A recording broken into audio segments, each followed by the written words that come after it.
Okay, so this is paper 3. So for paper 3, the most important thing that when you answer question is that you must read the question properly. Okay, read the question again and again for a few times, then you understand where is it the manipulated variable and where is it the responding variable.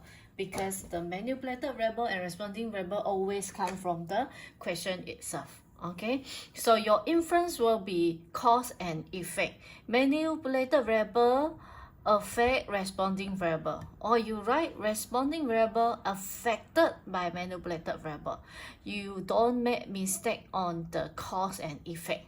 Okay, for example, the length of wire will affect the resistance, or you write the resistance affected by the length of wire. Okay, and then inference is the cause and effect, so this one you remember, so your keyword here will be affect or depends on. Okay, so you fix yourself to write one. Okay, normally students prefer to write affected by. Okay, I understand that it's okay, but make sure that your cause and effect is correct. Okay, then we go to second part, hypothesis. Hypothesis, when this one increase, this one increase. So your manipulated variable increases, the responding variable increases. Okay, or you write manipulated variable increases, this one decreases. Okay, then that is fine. Some students, they prefer to write this one longer, this one higher. You can see the relationship also, then also accepted. But we want to standardize it for our school, our class, so we just choose increases. Okay, make sure that your hypothesis must be physical quantity. You don't write something that cannot be measured.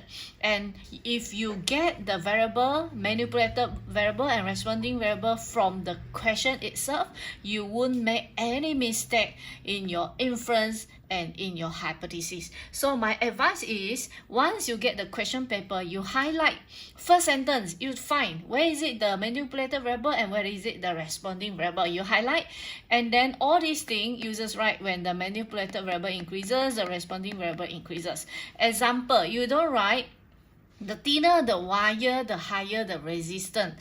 I know the theory is correct, but what thinner of wire, how are you going to measure? There is no physical quantity here. Physical quantity come with unit. Okay, so you also try to avoid to write directly proportional, inversely proportional, because there is answer for conclusion. That is not hypothesis. Remember, hypothesis you have to write increases. Okay, so we standardize for our class, and then the aim of the experiment is to study the relationship between MV and RV. So you write your MV here, your RV here, and constant variable.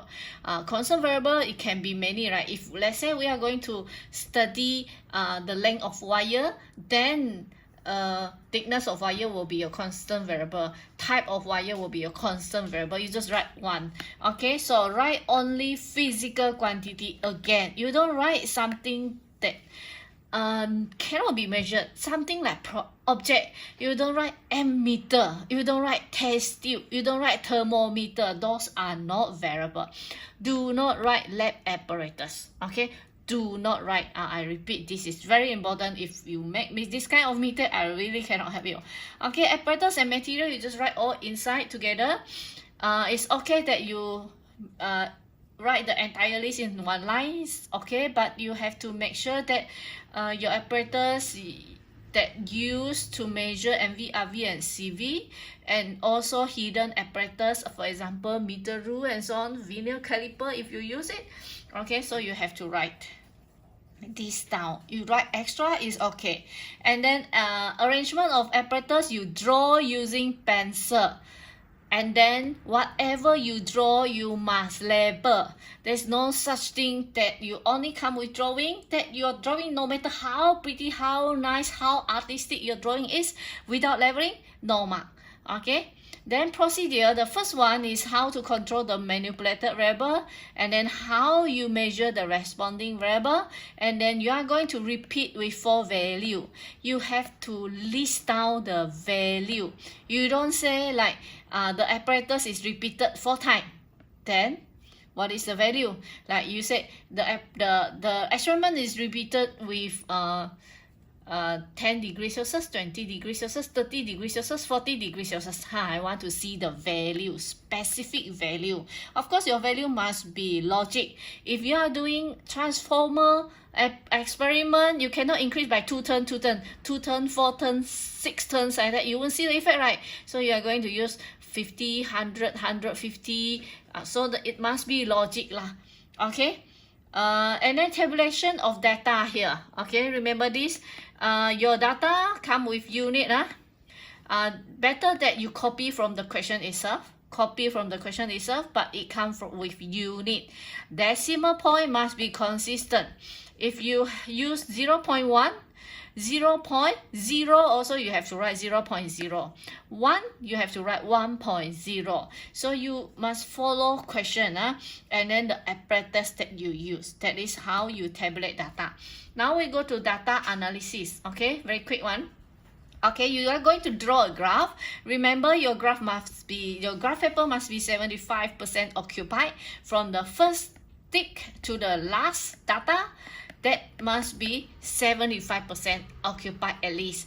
Okay, and then the graph Y here must be responding variable. X-axis will be a manipulated variable, which you control it nicely. This one you cannot control. Okay, MV you can control it nicely.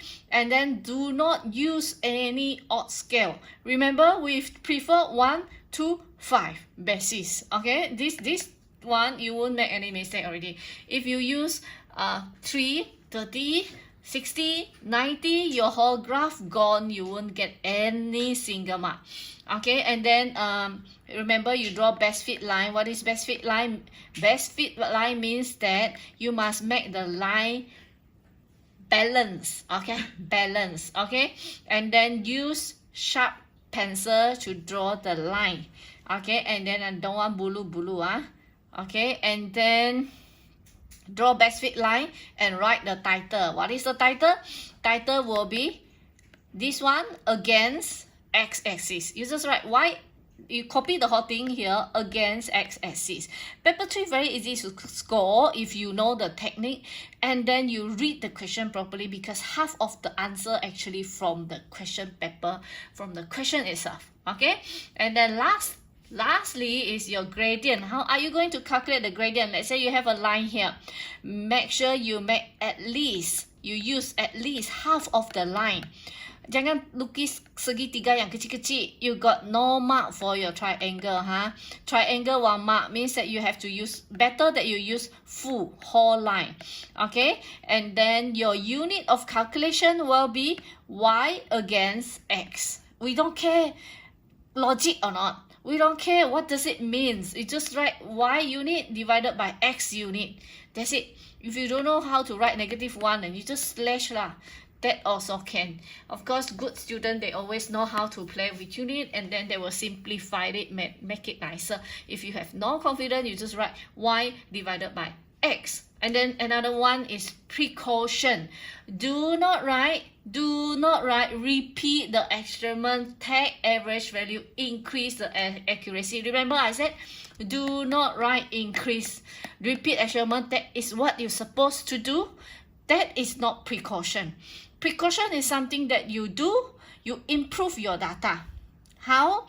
Like switch off the circuit, switch off the switch when there's no data taking to avoid overheating. Try to imagine students just say switch off the switch. Habis, full stop. Can give mark or not? Cannot. You don't tell me why. You didn't explain why you switch off. And you must say when it switch off.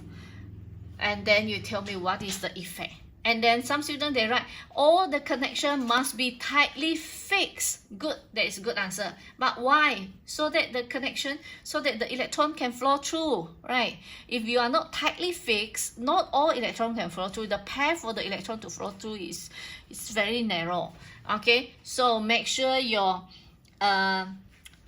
your precaution step, you write it properly. Another precaution step that universal is that your eye must be perpendicular to the scale, so that to avoid parallax error. Remember, perpendicular, not parallel. Okay, And then another things that I want to mention is another special precaution is that if there is heating of water, you said you have to stir the water continuously. Stir, not disturb. Okay, you write disturb water cannot. You say stir the water continuously so that the temperature of the liquid or of the water is evenly distributed.